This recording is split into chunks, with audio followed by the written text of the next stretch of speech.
Do you hate being called legendary? Well, I can't say I hate it, but it is a little on the embarrassing side, yeah. Your track Tears was such a big dance anthem.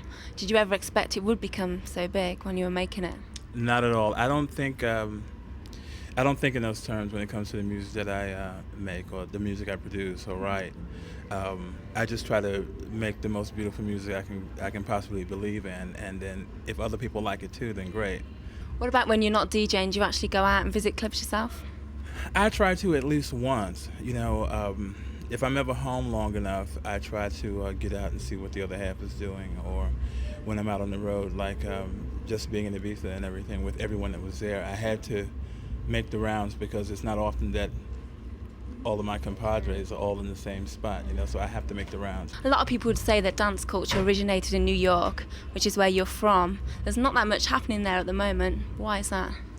When things are running so well and running so long and so hot for such a long time, eventually they have to come to a complete standstill in order to start all over again. So I think that's pretty much where things are at. New York is kind of sort of standing still at the moment, waiting for it to get its energy back up. Not necessarily looking for the next big thing, but just to get its energy back up. Yeah. I mean, trance is very big over here in the UK and in the US. So I've noticed. You're not doing any of that stuff? Well, I mean, I'm not one to follow someone else, but I think my audience more than anything expects me to be true to what I do.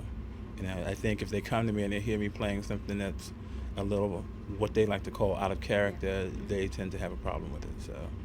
Do you enjoy bringing the US over to the UK? I'm the kind of DJ that like to play really close to the crowd. I prefer having my DJ booth really close to the dance floor or right up on top of the people because I like to feel like I'm a part of what's going on as opposed to being what's in control of what's going on. And with that, I get a chance for people to get close enough to me to ask me, well, what's happening on the house scene in New York, or what's the new stuff, and they also tell me how much they like all the new American house music, and they don't hear enough of it here because there aren't enough British DJs that play it. So, yeah, I enjoy bringing it to them. A lot of DJs actually claim they were around before house music evolved. You were actually around before disco music. How did that come about? I guess it was when I got started.